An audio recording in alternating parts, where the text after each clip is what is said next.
I'm And dying. we're recording as Amanda's dying. That was perfect timing. Ah, Oh, sorry.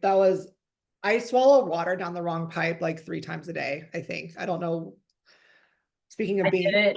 I did that this morning. Was it this morning or last night? One of the two. And I started just coughing, and the girls are like, "Kayla, are you okay?" And I was like, "Yep, just wrong tube and stuff." And then of course Tyler makes like a sexual comment about it that like the girls won't understand. They're just like, "What?" And I'm like, "Tyler." shut up. Oh my God. Yeah. You're like, please don't. Because then like one day they're gonna have like a flashback to that moment and they're gonna be like, oh my God, I get it now. Ew. It's so funny because he says like, he's like, "Come on, Shatheeds," and like, if you think about how Oh, that's spelled,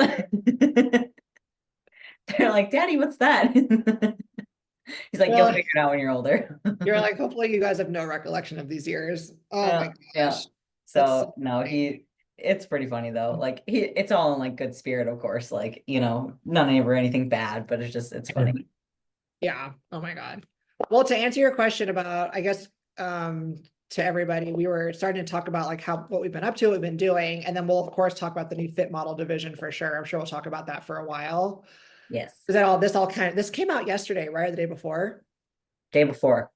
It's like 2 days ago. And I think there's a lot of polarizing opinions, and everyone will start to calm the fuck down, and then people Hmm. will realize like it's not a big deal. But anyway, I have been good. I'm sorry, I'm still kind of dying, but like not like 20% dying. Only Um, 20. So it's fine. it's like when you swallow the water down the wrong pipe, but it still is like tickling and itchy for a minute. Anyway, so no, I've been really good, dude. By the way, Carolyn's not with us. She's traveling. So Carolyn, we love you. She's traveling Miss first. you. Yes, she'll be back with us next time. Um, no, I've been good. Did I tell you about like my job stuff? I think so. Was that 2 weeks ago, last week? Yeah, so that position, so I got a promotion, which is really exciting. I've known about it for This a was long, last week, yes. yeah, and it We talked takes about it last effect. episode. Yeah, and it takes effect January 1st, but I've still been like, doing stuff for it. I'm essentially like becoming a manager. And taking a much bigger leadership role in the company, which is super exciting. And I'm so happy about it. Like, and for people that probably heard me say, like, I have another job in addition to coaching. Um, and I absolutely love both. And I love this job completely. Cause it was funny, like Kayla, this, Dan let me know. It was like, hey, if you want to coach full time, like we can do Hmm. it. Like we can, until you kind of get that built out to a bigger place, like we're fine. And because right now I keep my client load where I can comfortably handle it, especially because most of my clients are competitors. So come prep time, having one client feels like having three. So that's why like I've always kept it in a really great spot where I'm never overwhelmed or anything like that. But I did consider it, but I love this company so much and I love my boss and they've become like a family to me and I really enjoy what I do. So I was like, you know what?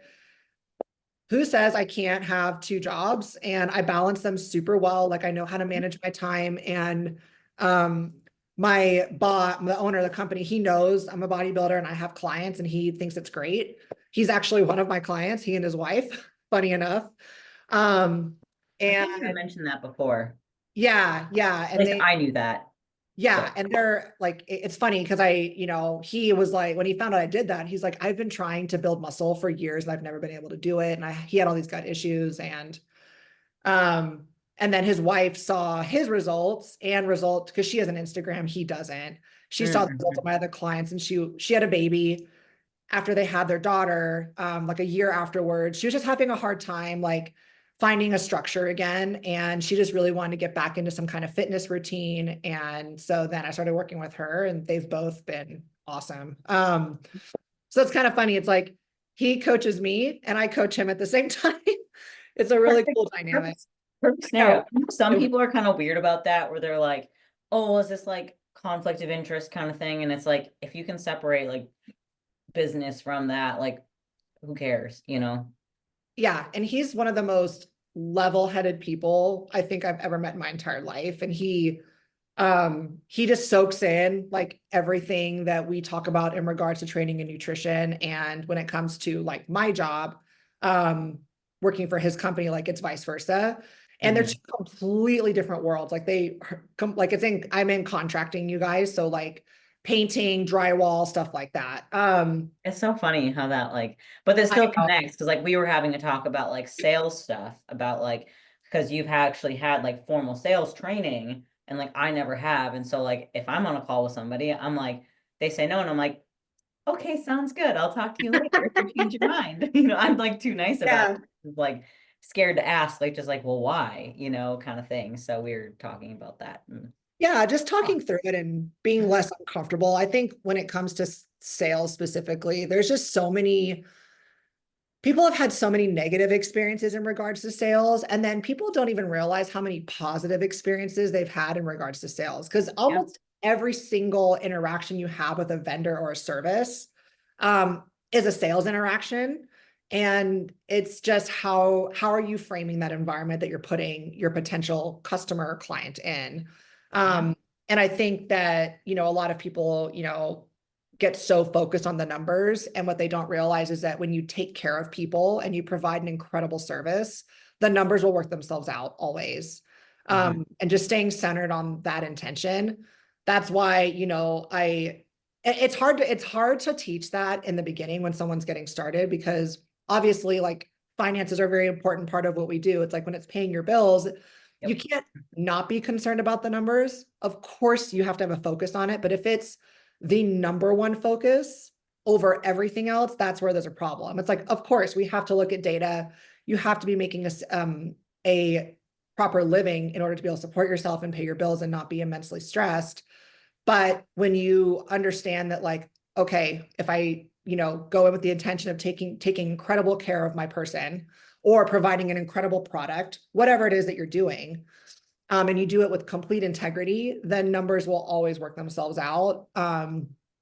So it's just kind of letting that go. And it definitely takes some time. It wasn't, super easy for me, of course, when I first started doing it. And it just took some practice and trust in the process. And when you see like focusing on the numbers just gets you shit results for a while, it's like, you know what? Maybe Hmm. I should just try letting that go. And because it's not like people don't want to take care of people, they do. Most people do, of course, but they also are like, I want to make money. Like I'm doing this as a job. I have bills to pay. It's not like that. That's of course a concern. But if that's the first thing on your mind when you're going into a sales interaction, the customer is going to feel it. They're going to feel that sense of um, almost like, Desperation. yeah, I was like, I didn't want to say desperation because it's not like I someone's like, said for you. what? Like I'm dire, but just I want Yeah. to buy this or I want to sell this product or sell my service or whatever it is. Hmm. And everyone listening to this, you guys have all felt that. Like you can't really pinpoint a word or a sentence someone said. You can just feel it and their tone, their energy, how they're interacting with you. You can just feel when you're being sold. And it's the shittiest feeling ever. Like it sucks. So don't do that. And that's why it's just like present your service or your product, speak to it and believe and love what you're offering. And then if it's not a good fit for that person, totally fine. You know what I mean? Like if you've gone through, everything you have to offer and the person is like, yeah, that's just not a good fit for me, this, that, and the other, then it's totally cool. You know what I mean? And, it's going to happen like that. But anyway, um, sorry, tangent. Everyone's gonna be so tired of me by the end of this podcast. A little sales detour right there, you know, Sales that's sidebar. something, Yeah. but it's okay. Everyone could use some sales advice at some point. Everything people don't realize, like everything you do, like sales training, because people hear that and they think like, oh, go and like you're, MLM bullshit. It's like, no, Yep. like, everything you like, I can't, I'm looking at my house, like everything on here I purchase. Like there's just so many interactions, even in how you're selling yourself to other people. You know what I mean? Like understanding the importance of communication and how you're phrasing things and how you're creating the environment for the other person. Mhm. It applies to everything people do, even like your relationships and just trying to communicate with people. So, but anyway, I'm really excited about that. And all my clients are awesome. They're all obviously in their off season, which is great. I have a few people that are be starting prep pretty damn soon here in like a month or two. And everyone's rocking and rolling and in a good spot going into the holidays, which is great. Everybody, all my clients know I don't, freak out about meals around the holidays. Like just, be mindful and make a good decision. And if you fuck it up, we'll handle it and it'll be fine. But yeah, I think I'm like, oh, I think I think that's everything. But yeah, dude, what about you? Um, I guess I have gotten quite a few inquiries this past week, which is fun. Um, I signed on a new client last week with some gut issues, and he messaged me yesterday, and he had just gotten started like Sunday, and yesterday was Wednesday. So by the time we're releasing this, like just so everyone has days, um, by Wednesday he was like, I know things aren't fixed yet. He said, but this is the best I've felt in like years. And I'm Oh, like, that's amazing. fuck yeah.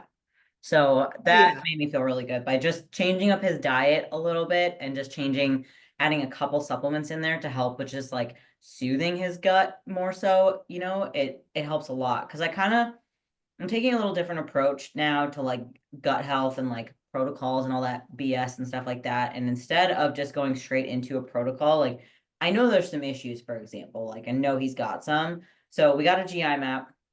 He's had a bunch of stuff done at the doctor. Doctor was like, "Oh, everything's fine. Like you should be on your way." But like clearly everything's not fine, kind of a thing. So I'm like, okay, well, let's just start with just like this first month. We're just gonna do low inflammatory. Like we're gonna make it super easy. We're just gonna build your foundation of your gut first and like soothe it basically, because there's a lot of inflammation going on. You can already tell that.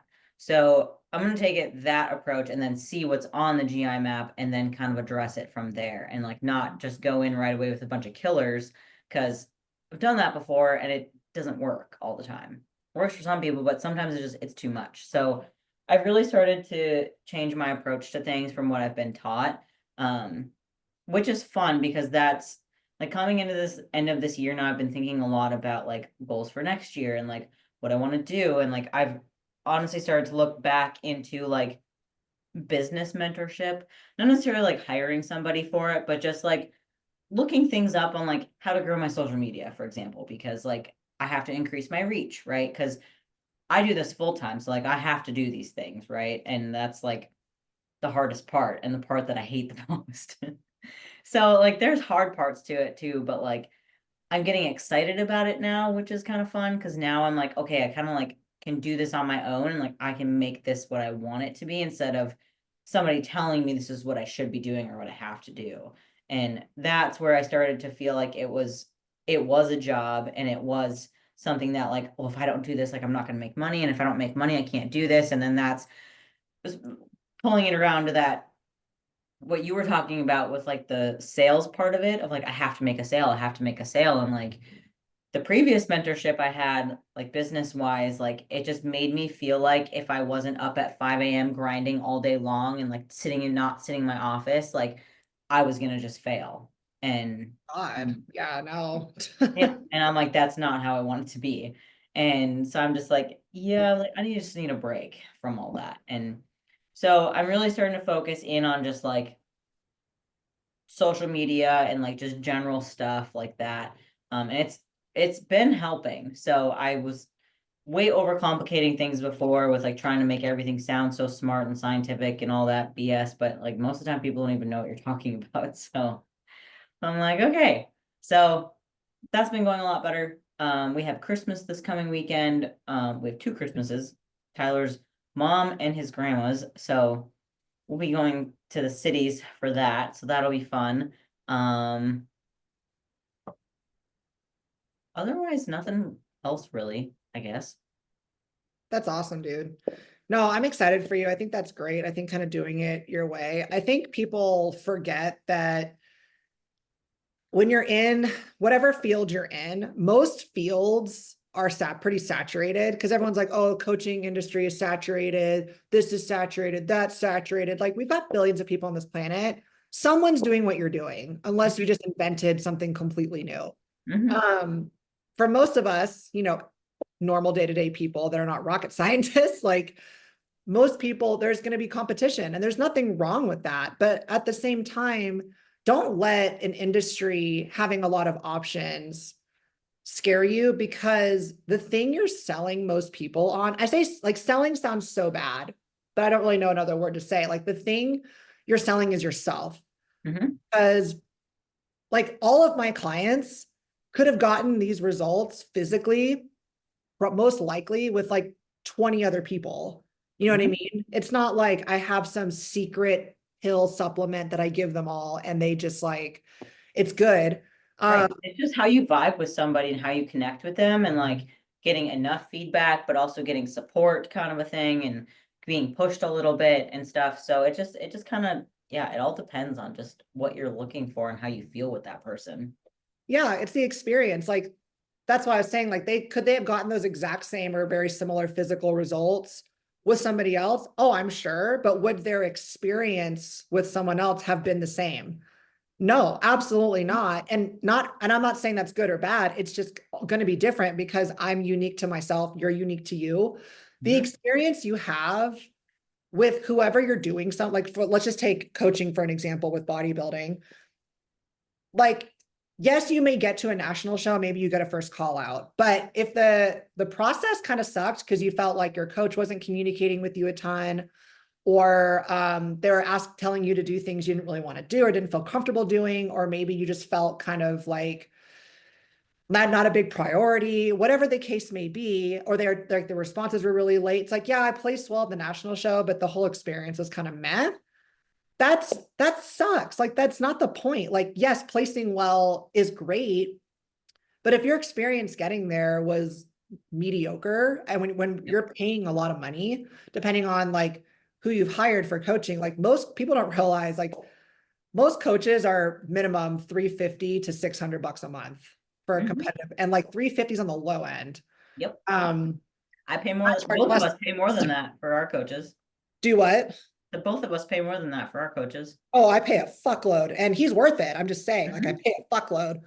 Um, so it's the experience is so important for me with them. So I want them to finish a prep or a building phase or a diet phase. Like maybe they're not a competitor, totally good. I want them to feel like they grew in so many ways outside of just the Yes. plan, because Mhm. that's important. But Yes. it's like I don't know. I just feel like this whole life thing, the process is so important. I think a lot of people say, like, it's the journey, but I don't think they really know what they're saying. I agree. It's always about like people will repost it and stuff. It's all about the journey to the top and like all this stuff. But it's like, yeah, but do you actually get it? Because Yeah. like they get one little roadblock in their way and they're like, oh my God, this is so hard. I can't do this. And then they just quit. And it's like, Yeah. really? Like you're gonna quit because you like broke a finger or because you like did this or that? Like why? Like I that would make me be like I've always said, like if I was in a wheelchair or something, if I broke a leg, you'd still see my ass in there trying to like curl dumbbells or do something. Like fucking Yeah. Ronnie Coleman. Look at him, you know. Yeah. Oh He my gosh. I know. He's like can barely walk, a you mess. know. Yeah. He's still in there every day lifting weights, you know. Yeah.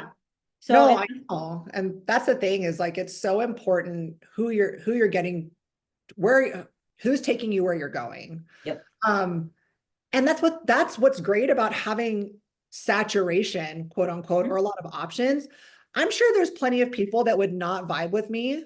And for whatever reason, not because I'm bad or that person's bad. It's just not everyone's going to vibe with everybody. And And just like personalities too. oh, totally. That's why you're Yeah. not best friends with everybody. Like some Mhm. people, I don't, my goal is to never give someone like any kind of bad experience, but maybe it's just like, yeah, she was good, but I didn't really like fully connect like on a deeper level that I really wanted to. Like, when you meet someone and you had a conversation with them one night and you're just like, holy shit, like I could be best friends with this person, Mhm. or I feel like they just got me or they heard me. That's the kind of relationship I want with my clients. Like that's so important. I want them, like I'm going to do every single thing I can humanly physically do to get them to their fitness, bodybuilding, lifestyle goals, of course, but I Yeah. want them to really feel like we're doing this as a team. I'm with you. If you've got shit going on, I'm going to help you in every way that I can. But I want them to really love the process the whole time, even on the days like that are really fucking hard, that suck. Like maybe you're prepping or Mhm. you're going through something personally. Like they could at least look back on it and like, man, I grew from that and I had support. You know what I mean? Like they felt like I could have, maybe they could have gotten somewhere else, gotten there with someone else, but they're glad they did it with me. Yeah. That's what I want with my clients. And they Yes. say stuff like that. Like, I would not ever want to do this with anybody else. That's the feedback I love more than anything over like, of course, I want to see them win. Like anyone that's competing, we're showing up to fucking win, man. But Absolutely. the biggest compliment for me is like, I wouldn't have want to get here with anyone else. Like this has been the Yeah. best experience. That's to me the ultimate compliment. Hmm. I agree. And I think there's like, I have a couple things.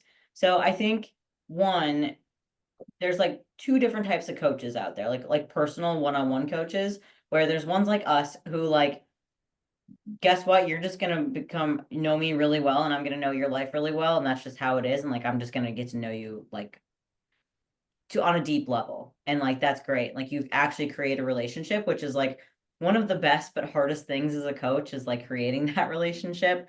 But then there's other coaches that are just like, okay, yep, here's my app, pay my $40 a month and you get workouts every week. And like you get to be on their like program, but like you're talking to like pre-scripted type things and like AI stuff and like you do talk to them like once a week kind of thing, or like they're in like a group community kind of thing. But then you have that community there that's going through the same thing as you. So I think that there's two different types of coaches out there like that.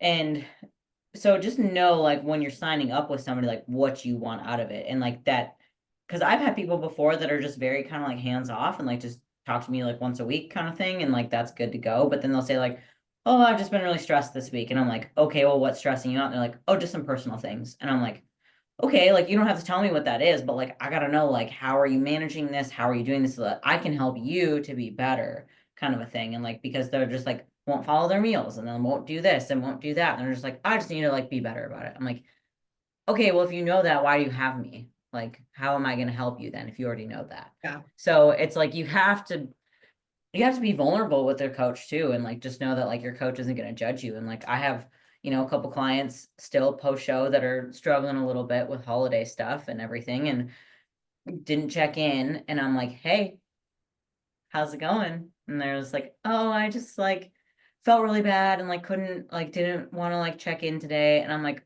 well, I was like, I can't help you if you don't check in. Like you don't have to weigh yourself or whatever if you just really don't want to, but like we got to have this touch point and like make sure like we're not here to judge anything. Like I can guarantee you like we've been through it before where we've messed up and like ate way too much or something and then felt bad about it the next day.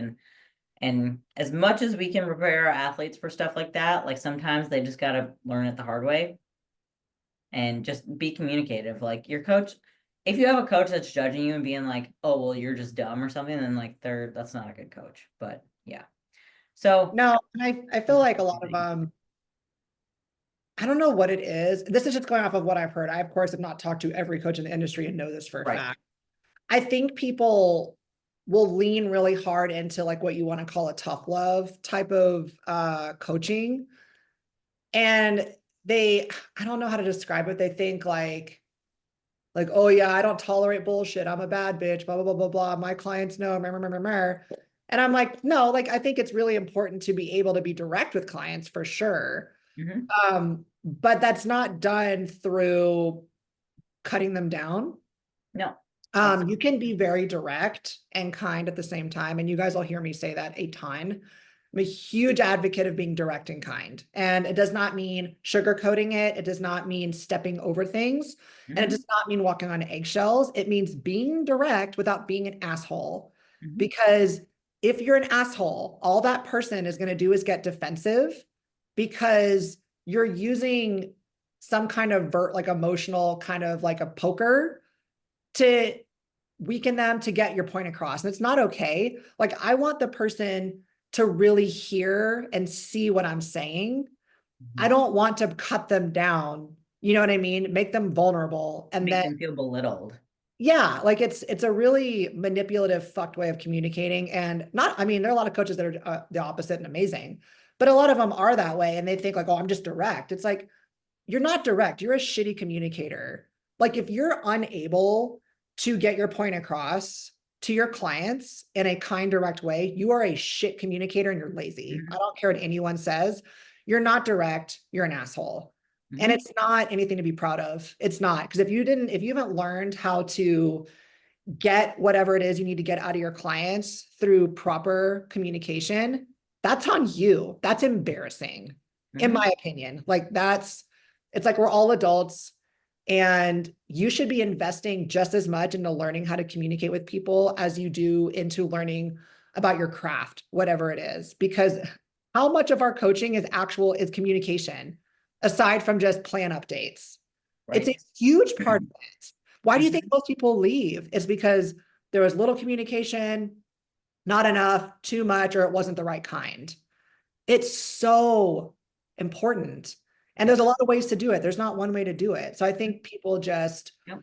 I can't tell you like how many times I end up getting on calls with clients because I'm just like, like the conversation is starting to like be like they're getting defensive now, I'm getting defensive, and I'm like, let's just get on a call to clear this up. And like as soon as I get on a call, it's like so much better because like I know I am not the best communicator through like messaging, and like I will just take it the wrong way sometimes of just like tone. And so I just am like, hey, we have this like bigger issue going on. Like we're just not getting this concept or something. And like, how about we get on a call and go through it? Like Tyler will also do the same thing. Like if he's had to correct people a couple times on certain movements and stuff, and they're just not understanding, he'll be like, let's get on a phone call, like a Zoom, and go through it together so you understand. As soon as he does that, it just like clicks. And it's like, so you just have to be able to be effective, but also flexible in communicating too, of like how you do that based on your clients and stuff too. So yeah, everybody's different. Like I speak to my clients differently and I'm still being me. I'm just taking them into consideration when I'm relaying information to them. Some of them are um not necessarily like I don't want to say more sensitive because it's not more I have to be more aware of how they receive things. And if they're a little bit more higher anxiety, like they're more anxiety driven, I have to really ensure that I don't say anything that could shut them down. You know what I mean? Like if I'm too direct, mhm. it can go into where they're then kind of in like self-deprecating cycle in their own head. And I do not want to create that. If I create that, that is not an environment for them to be receptive and to be open to a growth opportunity. If I've said something to kind of, put them in a lockdown, and that's not a knock on them. That's just where they're at in their life right now. That's Mhm. just where they're at right now. And maybe in a year or two, and I've had clients like that, like, oh, it's a year or two down the line. Like, I would never have been able to say that to you a year ago. And now I Mhm. can be a little bit more direct with you, and you're hearing it for what it is, and you're not creating some crazy, not crazy, but creating some, out of the park story around it. Like, well, because if Amanda said this, then I'm a bad competitor and I don't deserve this. It's like, whoa, whoa, whoa, whoa, whoa, whoa. I just, I may have said like one little thing about like, hey, we need to be on top of our plan. And then it spirals into like anything I just said. Like, I'm a horrible competitor. I'm a shit person. I can't do anything right. It's like, okay, you know what I mean? So if you have someone like that, you have to be just conscious of the type of emotional environment that they're in. And it's really not hard to do. Like taking the temperature on the client is not hard to do. It's just like, hey, like just being conscious of them. And that's where, you can provide them. It's like putting them in a room where growth can happen versus putting them in a room where shutdown's going to happen. Mhm. And I'm like, it Yep. doesn't serve me because if I've done that to them, I'm going to feel awful. Like all I want to do is is help them to grow and be better, just like other people in my life have done that for me. Um, Mhm. so anyway, I totally agree with all of that because I think it's so looked over and people are just so, they can be very pride driven of like, that's just how I am. And it's like, it's kind of lazy, don't you think? Like that's just how you are. Like then maybe you've chosen a career where you've got to be very conscious of how everybody else is, just like you would if you're having a conversation with a bunch of people in a room. We naturally do it. You're kind of matching their energy in a way. Mhm. Anyway, that's another soapbox. feel like we could talk like that about that stuff all day because yeah, I like Oh, we really can. I'm really big because I've seen I you mean have you're just really good about communication. So like and I came from a place that I kind of sucked at it and I'm still working on it, but it's getting a lot better. So oh, I especially sucked with at it like too, dude. yeah, I feel like everybody did. It's not like you pop out of the womb like grade A communicator. It's like you've got yeah. to just, if you're just open to the fact that there might be a better way to say that thing or set someone up to receive a thing that you're about to say. And I think it's just really looking at putting yourself in other people's shoes. You know what I mean? Because a lot of people just, they see their view, they see the world through their lens, and they speak to that person as if that person is like they are. Like, well, I would have never taken it that way. It's like, well, you're not talking to yourself, motherfucker. You're talking to whoever this is, and they're not you. So for a second, step into their shoes, try to get why they're in that perspective, and then speak to them that way. It's, I don't know. I just feel like it's not hard in a sense of it's complicated. It just takes a little bit of stepping out of your own ego a little bit and understanding that not, there's a better way to do it. It may not be the same way you would for yourself. Mhm. Okay. Nope, I agree. What'd you say? I said nope, I agree. But yeah, let's talk about the fit model. Is that what you said? Yes, Okay.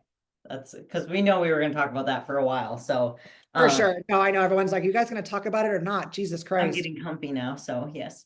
I know. I like put Um my knee up. I'm like, let's talk about it. like, all right. Um, out of this is what I like. The second Tyler Mannion released the video, I was like, everyone's going to be so pissed off about this. And Mhm. then there's going to be other camp of people that are going to be fine with it. And then after a few days, the pissed off people are going to calm down and realize it's all going to be okay. Oh my gosh. You guys, this is phenomenal. Absolutely phenomenal. Are there maybe some downsides that are going to come with it? Of course, there's downsides that come with everything. But everyone needs to remember that when bikini came out, everyone was freaking out about it. Like, oh, so we're just going to give some girl that walks off the beach and maybe lifted a dumbbell 2 times a trophy. Everyone Mhm. said the exact same shit when bikini came out. And now look at it. Mhm. Bikini pros now are like what figure was in 2010 and 2011. So, Literally. Like if you look back at Nicole Wilkins figure, oh my like she was the gosh. first figure woman that I like emulated and I was like, "Oh my God, I want to be Nicole Wilkins." If Mm-hmm. Nicole Wilkins stepped on stage today, she would not place at all. Yeah. Too No, small I and not know. lean enough. Like, and Why now, like wouldn't you turn said, pro? yeah, like bikini is like insane now. Like, just their proportions and stuff and like what they have for muscle mass And to the be conditioning. relaxed. Yeah. And to be relaxed on stage and look the way that they do requires a lot. And a lot of people don't think it's not attainable, like for just everybody nowadays anymore. So Yeah, that's why because they came it's, out with this. yeah, it's supposed to be the entry division into the sport, right? The gripe I'm hearing from everybody is bodybuilding is supposed to be hard. It's not supposed to be for everybody. It's not supposed to be for your average gym goer. It's for the extreme. It's the extremists, the elite, the best of the best, the genetic freaks, the this, all the things. I hear you guys. That's not what's happening here. And I think that if you're saying that, and I'm not saying this to be a dick, if you're saying that, you don't have a really good gauge of the bikini division and where it's at right now. And I'm talking about in the pros because the pros are the division standard, right? Amateurs, you're going to see, sorry, there's a hair in my eye. You're going to see this standard be all over the goddamn place on the regional amateur level just Yep. because, it's just people's first show. It's rare that you're going to be like, oh yeah, that's the standard. The pros are what I'm talking about here. And this, like I had a guy DM me cause I made a post or a story about it. And he was like, how is it even physically possible to have less muscle than bikini? And Oh, it's possible. I was like, you guys really have no idea what the standard is in bikini. I think they just kind of look at us and there's like, oh yeah, that would take like maybe a year or two of lifting and that's fine. Here's the honest goddamn truth, everybody. It is rare. Like when I say rare, I mean almost never are you going to do well or win a bikini local show naturally, unless like no one shows up and it's just like two people in the class and not competitive. If Mhm. you're at any kind of decent regional show, I guarantee you 95% of all of those girls are running PEDs. Now, nothing wrong with that. I mean, there's things that could be wrong with that, but I'm not speaking against PEDs. I take them, Kayla takes them. This is no secret, you guys. The issue that I have is the standard for the entry level division requires an immense amount of PEDs and AIs and TRT and thyroid support to even be competitive at a local level. And for me, this division is going to stop that. Not stop it, but it's going to really, really minimize it, because I don't think the entry level division should require all of that. And it requires all of that because the standard is high. The bar is high, and it should be. I love where bikini is. I wouldn't change it. I'm just saying, for the entry level division, that I think that's not really a thing that should be what's going. Sorry, I can't talk. That should not be the case. It should not be the case for women. And you could argue for men too. Like, I'm totally open to that too. So I think people are skewed in that they think that everybody that goes in this new fit model division is just going to not lift at all, just be kind of skinny. If you look at the standard that Tyler set with the Ashley Kaltwasser photo from 2015, that girl is muscular. That is not like, To I don't, me, it looks like her physique in that picture showed athleticism and like in good shape. You know, she had a little bit of lines, but she didn't have super cut out like glute tie-ins like they do yeah, nowadays. Like it was so funny because like Tyler and I were looking at Laurel's picture from the Olympia because she is the standard right now. And just trying to figure out one of our bikini athletes, like a new program for her of like what the standard is compared to where she's at. And so we were like, this is hard, like to build a program around that. it's And fucking hard. yeah, so now this new division is going to be for those people that like maybe don't want to do PEDs. Like you probably will be able to stay natural during this time because that opens up a whole new slew of people too, you know, because a lot of people choose to stay natural and they'll go to OCB, NANBF, like, you know, all that good stuff, which is fine, but like it just opens the doors for those things. And then also just like the initial thing that I thought of right away was like, I have a lot of like first time athletes and bikini especially, and a lot of younger girls who want to either just try it, want to do it for fun, are in college, you know, very young and like impressionable too. So it's like, I don't want to put this like super heavy high standard of like a look on such a young person who could then take that and have severe body dysmorphia and stuff come from that.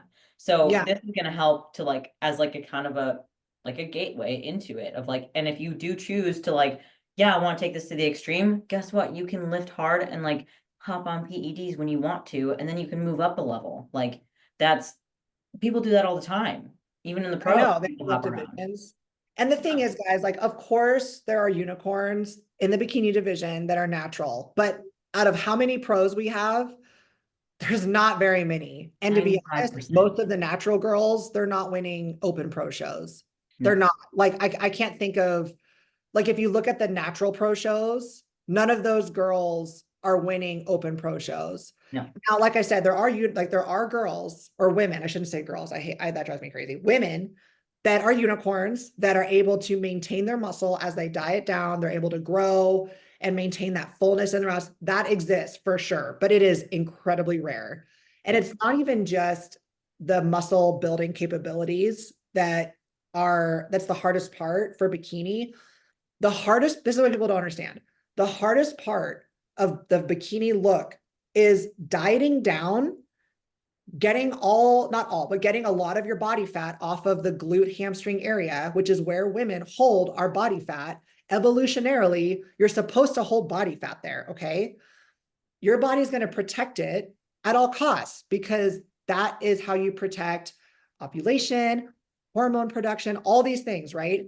Your body doesn't necessarily care about maintaining really full round glute muscle. It's going to start eating away at the muscle to protect those areas and to protect that fat storage composition. So that's where the PEDs really can come in, is the judges want to see separation lines everywhere. And they say like very soft glute ham separation. We could debate that all day, but most it's soft is relative. The conditioning is you're fucking conditioned, you guys. Like it's Yeah. not a Yeah. low level of conditioning.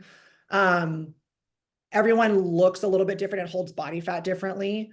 But for most people, like you're having to get pretty damn lean. And in order for your body to keep that pop, it's almost impossible to do without some kind of support, because what's going to happen is you're going to get down to a certain level of leanness and your body is going to start eating away at the muscle, and you're just going to kind of shrink and look softer, and you're not going to have that muscle pushing out against the skin full look that you normally would. So that's the hard part, is having that fullness with that conditioning without losing your muscle, because it goes against everything evolutionarily our bodies are supposed to do. And like I said, there are genetic freaks who can do it. It's not the standard. And having an entry level division where it's almost impossible to bring that look and to win an overall, win a local show, let alone a national show, unless you have some kind of support. I just don't think it's a great introduction to people into the sport. Like, I think there should be a division where you have to work your ass off, because you guys, this fit model class, you can't just like lift for a minute and go in and do well. Like Ashley's look is muscular and fit, athletic and lean. You're going to have to, if you've never lifted a weight in your life and you're not muscular, you're going to have to lift for a few years to get even this look, most likely. Like some people might grow like a little bit freakishly fast. Like I said, there's always outliers.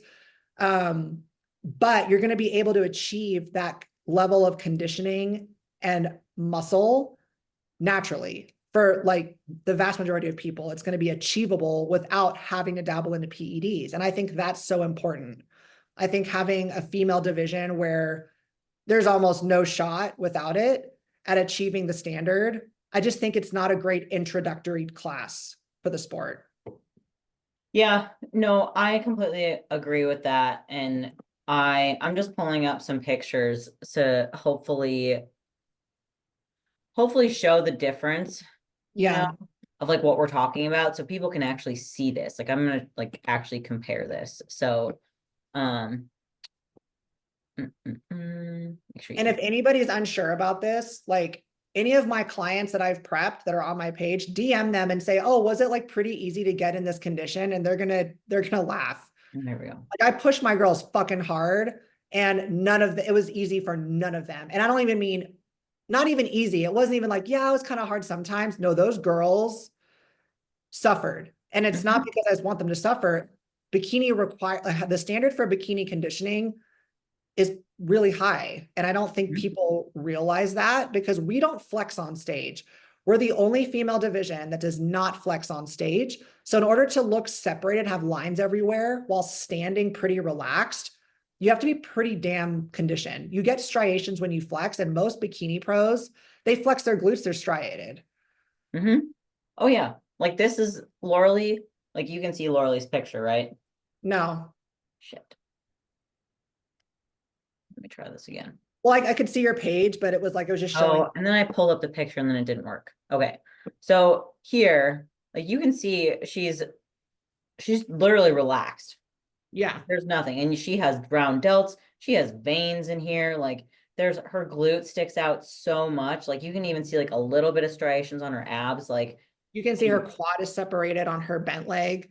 yup, right And here. that's relaxed with no flexing. Like Kayla, I've seen you when you're shredded as figure and you're relaxed. You're not striated relaxed. No. But You like, know look what at even in between. She's like, so that shoulder is striated. So it's like there's no way that anyone can just walk off the street like that and be and look like this, you know? No. And that's the thing, is like I said, I'm totally down. I love the bikini standard. I'm just saying, as the entry division. And when I say entry, I mean the division with the lowest barrier to entry. I think having a division that I say almost always requires gear supplementation, I think does our sport a disservice. Like I think there should be an opportunity for girls to do, not just compete, but do really well and have an achievable look without that. And I think like bikini, the standard now, like I said, achievable for very, very few that way. Yep. And having this, like this detail here in her glute is like, that Those takes a things are lot. And to insane. keep her legs still as full as they are, like that takes a lot. She has to have like no body fat here. But then, You just take a moment for her glute. Good Lord. yeah, no kidding. And she even brought these suckers down. I know, dude. It's so that girl has a wagon, man. It's oh, what Mm. I would give Let's see if I can do a back picture. oh, a Probably. back pose. Yeah, just so that people can see. Because there's going to be a million pictures on here, of course. Well, and you know, like if you follow your favorite bikini pro, you know, like when you see them in peak week or whatever, and they're uploading or they're posting their gym photos and they're flexing, you're like, what exactly is the difference between this and figure conditioning? Except for maybe on some people a couple degrees. Because here's the thing, you guys all may not understand. The type of conditioning you need to fit the bikini standard is going to be different for everybody. Some people have to be leaner and some people can be softer. Like Mhm. Maureen and Jen Dory look better softer. And then you have other pros that they prefer to achieve the bikini look for their physique need to come in quite a bit leaner, just because of how they disperse body fat, how they hold it, how the skin looks, all those things. Like it's going to be different for everybody. Yeah, she's incredible. Good Lord. Yeah. Like this line here, like they don't want to see that. So it's like just and getting achieving that is so hard because the Yeah. amount of glute density you need here is insane to make this come out. Like you can't just like if you just dieted, like if you were a new person, you just dieted down, you would just have no ass. Like it Yeah. would be gone. And Yeah. that's why like bikini is so hard and still having like a little bit of a capped delt. Like they don't want to see that, Yeah. in the new division either. So it's like there is a difference, and I Yeah. think it's just really important to show that. So Yeah. yeah, I think it's gonna open up a lot of opportunities for people. I mean, of course, I think what people don't understand sometimes or what the kind of goes over their head is that it still is a business. They're in competition with OCB, NANBF, like they're all in competition with each other. And so to be the best in the world, they got to keep adding these divisions and stuff. So, it is what it is and people keep paying for it. So it's like if you're going to keep paying for it, don't complain about it. So, Oh, I know. And the thing is, like, of course they should make money. And Tyler even put in the post, like, this is to open up more opportunities for sponsorships, which is just going to get more money to award to pros and their pro shows. And I think that's only a great thing. mhm. Now, I do understand the concerns. There are like I do have concerns also with this division. So that's why I was like, I see all the great pros. Yes. Um, not professionals. I see all the like upsides. And then I do see the things that we all, as a community need to be like, okay, one of them being the length of the show and how much this is going to add. So I think there's a lot of unknowns just because this hasn't, no one's had this division yet. It's not been implemented. Shows haven't started yet. So I think it's going to be a learning curve for a lot of promoters. But I totally get the concern of not wanting a show day to end at 1 a.m. You know what I mean? So it's like, Yeah. do we know if a lot of the bikini competitors that were maybe, not coming in shape with enough density at the local level, are they going to move over to Fit Model? Because from what I'm seeing, which isn't, I mean, my world is very small. Like I don't totally know, but a lot of girls that gave up on competing because they couldn't meet the standard or they knew they weren't able to meet the standard without hopping on PEDs and they didn't feel comfortable with it. Like when I was in the Reddit forum, they're like, they're all going to come back. They're like, I am so excited. I'm going to come back and compete. I gave up competing 2 years ago. I spent 6 years just trying to have enough muscle. And I just, no matter how hard I trained and how much I ate, Mhm. and I just knew that I wasn't, and then when I would diet down, my glutes would disappear. And like, they just knew that they weren't going to be able to do well without the PEDs and they didn't feel comfortable for many reasons. Like some of them wanted to start families and they were worried if that would impact it, or they were just worried about side effects in general. And they're Mhm. like, holy shit, I can do this now. So I think a lot of girls that kind of gave up are going to be coming back with this new opportunity. So it's like, I don't know, our show is going to be insanely huge now, which is a concern because I don't think most promoters are can or want to afford a venue for 2 days, judging panel for 2 days, Right. photographer, like all that stuff. I mean, it's expensive. Staff and everything, like all that is going to be 2 days long. Yeah, and so I think they're gonna have to figure out they may have to kind of reshape a few things, and it might take a year or two to get it right. But here's the thing that I found is the Manions and Sandy and all of our head judges and Steve Weinberger, like they want this to be a great experience for the athletes. That's what they're trying to do. So everyone as a like as a bodybuilding community, we're going to figure it out. It's going to be set probably a few bumps in the road, but I think overall, this is only going to be good for the sport. I think it's going to draw really great attention. I think in 3 or 4 years, the Olympia winner in the Fit Model is going to be absolutely incredible. She's going to be have such an incredibly like fit, attainable physique that I think a lot of gym goers will be able to relate to. I think it's going to get more people in the gym because now they're like, oh, like that body I would love. Because a lot of girls I know see bikini pose and they're like, that's way too much. Yeah, exactly. And that was the purpose of bikini to begin with, was to I find that know. attainable look. And like it's evolved, which is great, but like at the same time, it's just like, okay, well now we got to set this like new, like attainable standard kind of a thing. And Yeah. even with wellness, like wellness has only been around for 4 years now, 5. I think 2025 will be the fifth Olympia. Yes. Okay, yeah, because yeah, Francielle won 3 times and then Issa just won this And year. then the first year there was no Olympia There because it was was the none. first, yeah, for sure. Yes. So that makes sense. Okay. So, I mean, look at how that in itself has evolved, like Oh my in God, it's 4 years. night and day. Yeah. Even the current divisions, like even like figure, like come on, like it's crazy how it keeps evolving, and at some point, obviously, there's gonna have to be like a stopping point of like how far we can go, but I guess we just don't know where that's gonna be yet, which is I think they've kind of figured that out for, I mean, I can only really speak for bikini and what I've seen with figure. It seems like they're really like Sid's been the standard for 8 years, right? And I'm she, really curious about this year. I know, I think probably, I mean, we can talk about that in a second, but I think the standard for most part for bikini, I think they've really dialed that the last year or two. And I think the hard part with bikini is there's so many more body types that can compete in bikini because Yes. it doesn't have the extremes structurally that figure does. Hmm. So more physiques and body types are able to compete and do well in bikini. And when I'm talking about I mean structures Yes. and shapes, right? Like if you put all the Olympians next to each other, standing head on, they would all have completely different structures and shapes. Like look at Laura Lee, Maureen, and Jen Dory, like all completely different. Different. Yeah, exactly. It's not like, figure you've got different heights and pros and cons, but they're looking for an X frame. Yep. And Figures bikini like with, straightforward. yeah, with how we pose, you can kind of create that hourglass frame with how you're posing, right? So I think that for the most part, we've dialed bikini. And everyone's like, they should have towed the line on making sure bikini didn't like get so big. And I understand. I think it was getting away from them a bit, which is when they reeled it back in. But imagine if they just kept it there. Like the division is incredible now. I love it. Like I love the density. I love the conditioning. It's fucking, and this isn't helping me at all. Like none of that comes naturally to me. Like I've been at this for 6 years, you guys. I'm still too fucking small.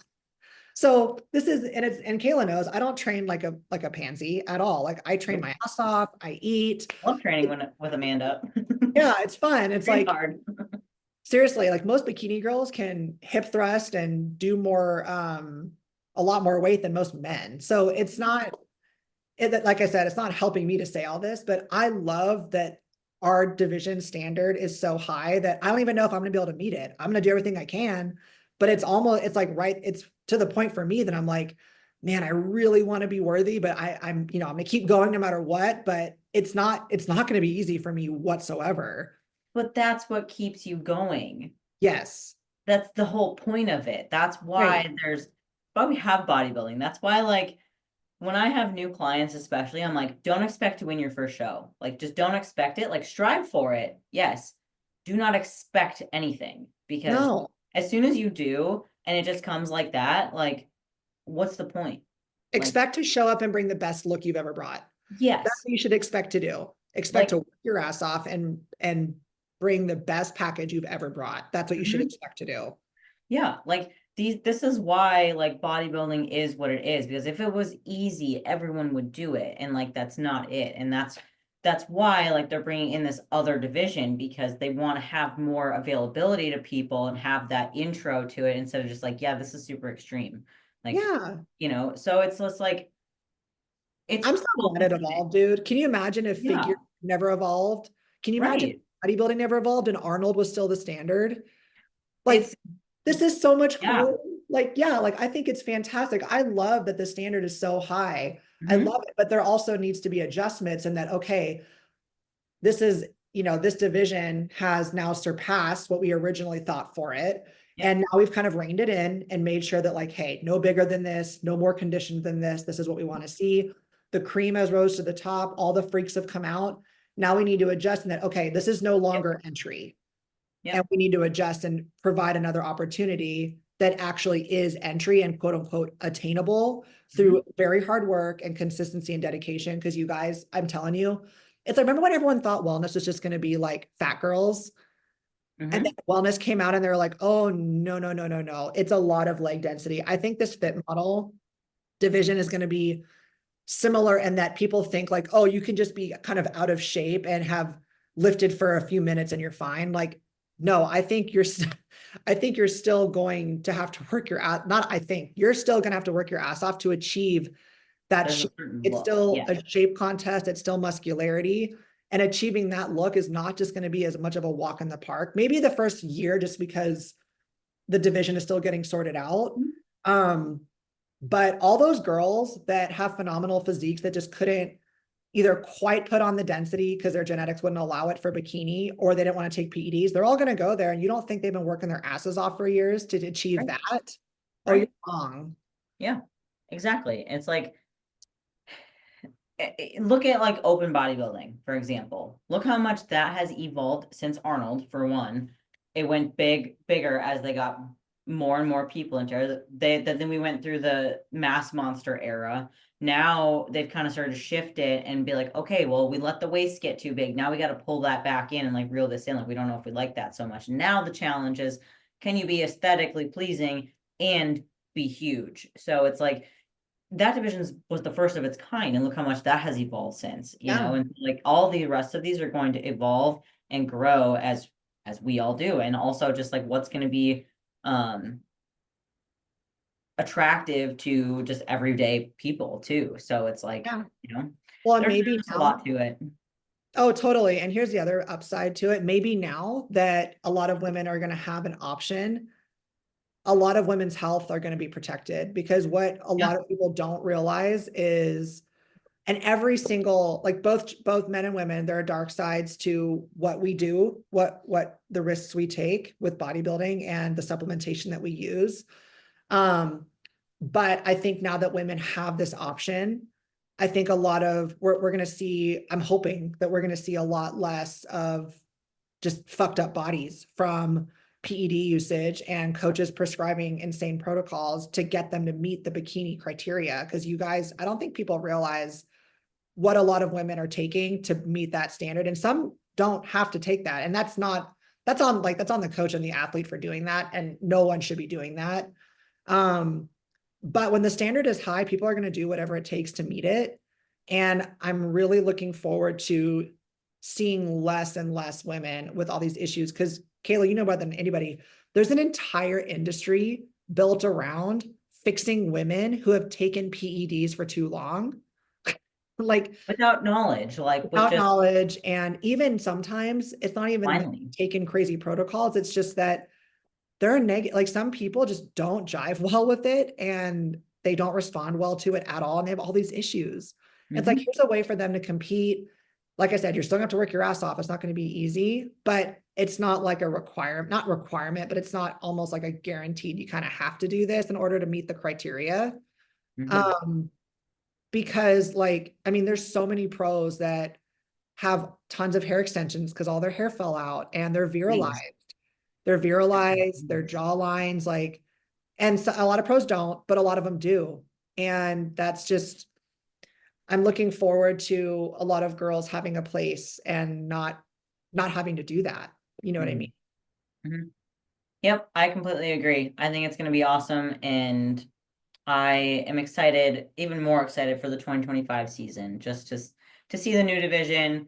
So see both of us get to compete this year. Hopefully Carolyn will get to compete too, but I yeah, know. I know. I I would love that. I think she loves, man, she loves the sport so much. And if I would, anybody loves bodybuilding, it's Carolyn. I Like, know, and I would love nothing more than to see that girl get to show up on stage and actually like feel good. And I mean, feel good physically because her preps have been so brutal that I mhm. think I can only imagine by the time she gets there, like just being so exhausted. Like I would love for her to be able to get on stage and like, yes, prep is brutal. It should be, but there's levels to brutal. I think like 12, 14-month diet phase is, you know what I mean? Like, That's man, a that little kind of, extreme. Yeah. yeah, I would like for her to get on stage and feel like energetic about it, not just like, oh, I made it and it was, you know what I mean? And I think she, like, when she competed last, of course, like she loved it and had a great time, but I would love for her to be able to feel that more, just by nature of the process being more enjoyable. Mm-hmm. Nope, I agree. I think she has the potential to do well and stuff. I think she just needs to be with the right person and everything because her body's just it's very difficult to work with, I guess. Like she just, yeah, Yeah, without saying too she's many definitely things and talented. everything, but yeah, she just Yeah. has had a rough time, basically. Yeah, I know. She'll get there, man. I mean, she's so young. It's not like she's, and the stage will always be there. Like we say that all the time. Like I feel the pressure of time too, just because I'm 35 and um I'm like, at some point your skin starts to get less elastic. So I'm like, I don't Start want to just taking all that collagen and like vitamin E and like all the things. I know. So it's just like, man, there does come a time where your skin looks your age, and I want to maximize the time. I mean, it's already doing that, but before it really starts, because that, I mean, how it looks, that's like a huge part of bikini. But yeah, guys, like if anyone's, here's the thing, like being pissy about it, about the fit model division, I mean, it's here, it's happening. So either see the benefit of it, like, yes, there's concerns, there are going to be cons to it too. There is with everything, but it's not going to serve anybody to be all like meh about it and be like bodybuilding's changed and meh. It's like it's evolving. Everything evolves. It's okay. Change is okay. Just Mhm. like people were like that with wellness and bikini. And now look, they're incredible divisions. They're beautiful. And this is going to be too. It's just going to take some time for it to find its place. And I think coaches specifically should see it as an incredible opportunity, especially for younger girls. Like I've got a couple girls in college. This is a fantastic division for them. Yes. You know what I I mean? I agree. And that Yes. was my initial thinking too. Like initial reaction was like, there's Tyler. Initial reaction to it was just like, oh, really? Like another girls division? Like we have so many. But then I thought about it and I was like, actually, like I have a lot of girls where this could benefit. Where like first Yes. timers, young college girls, like just want to get into it. Like, even in the small North Dakota town that I'm in, like there's a lot of people that really like bodybuilding and like Yeah. want to try it. So it's like this is a great opportunity for that. So I'm excited about it. I think it's going to be great. I think it'll be interesting to watch it start to play out and see. And I think this first year, it'll be a lot of trial and error as far as just like trying to see what the exact, because I know that they have Ashley K, but that's like the Olympia winner of 2015 is quite the standard. So I think we'll have to see how that works on different body shapes and stuff like that and structures. And I'm going to have to brush up on the stallion pose for that yeah. bikini. Oh my gosh, I'm gonna learn new poses now too. I didn't think I about that. know. I I've know how to never been do able it. to do that. I know. I know how to do it, but I never really spent a ton of time like honing it Right. because it's not a pose we do. Right. And they haven't really used it since like 2017. So yeah. Yeah, I want to say because it was still around when I first started in Mm, NPC, and 2017 was my first NPC show. So yeah. I remember it where you kind of had options where you could do that one or like the regular front pose now, and then it just kind of all started to just go just what it is now. Because some pros will like every once in a blue moon, like once a year, I'll see a pro included in their like individual routine. But as Yeah. far as like call outs, like it's not allowed. Like you can't do that pose in a call out. So yeah, it's just gonna, I think fitting that pose on different physiques and structures is going to be, I think in every posing coach, like I think they're there because from what I've read, everyone's like, all right, I have to brush up on that one because no one's used it in so long. So it's like, Yep. it's just going to take a sec, but I Yep. think it's going to turn out to be great. I think it's going to find its niche. I think people, the fact that they don't allow crossovers is going to make it really separated from everything else. You cannot do fit model and bikini in the same show. Like you're one or the other. If you do fit model, you cannot compete in any other class. Yep. So I really liked that rule. Like yes, I thought that was good because otherwise you're gonna get people doing like fit model, bikini, wellness, and then it's just like, it's confusing and it's tough at a local level because if like not a lot of competitors show up and there's a girl that's got enough muscle and her conditioning is great and her presentation's great, like she could win all those classes and everyone's all mm, confused. And it's like, yeah, but everybody else wasn't even close. yeah. You And can, that's where it gets blurry is at the regional levels because that's where it's like people aren't the standard. Like that's why we have the Olympia, but like yeah. people that aren't, they can kind of cross over. But yeah, that's a whole nother thing. But Well, and the pros too, because like if you're a pro, if you turn pro in bikini, you could start competing in wellness if you take a few years off and that's just where your mhm. body's more suited. But once they start handing out pro cards for fit model, you cannot, like if you turn pro as a fit model competitor, you cannot cross over into pro bikini. Like you have to Oh, go I back didn't and know that earn your one. pro card in bikini. So they're really making sure like you cannot cross over. Like there's clearly defined criteria and boundaries here. Um, and I would imagine if you're bikini pro and you go to fit model, you can't go back. That makes sense. I like it. Yeah. Hmm. So That's I think cool. that's, yeah, super important. But anywho's, then I know we've been talking for a while, but I think I it's gonna know. be everybody Hakuna your tatas. Exactly. And I'm just counting down until the Arnold, until I get to see both of you. And I I'm know. so excited for it. Oh my gosh. And Cameron, I say like guys, if Cameron Cheek is my coach, um, he's going on like a little time off situation for the next couple of weeks, which I think is fine. Like I don't need to, he's telling us like that no one check in until January 5th or whatever it is. Um, which is great. And then on my most recent check-in though that he answered the other day, he was like, I'm super excited to start in the new year. He's like, we're going to put together a whole plan for your prep and put together our strategy for the whole year. And I was like, oh, I'm so excited. I Um, have I have the right weekend blocked off too. So oh my gosh, you're amazing. You don't do it. and You don't Tyler's have coming to. too. So yeah, we will be there. I'm so excited. I'm I'm so so excited. pumped.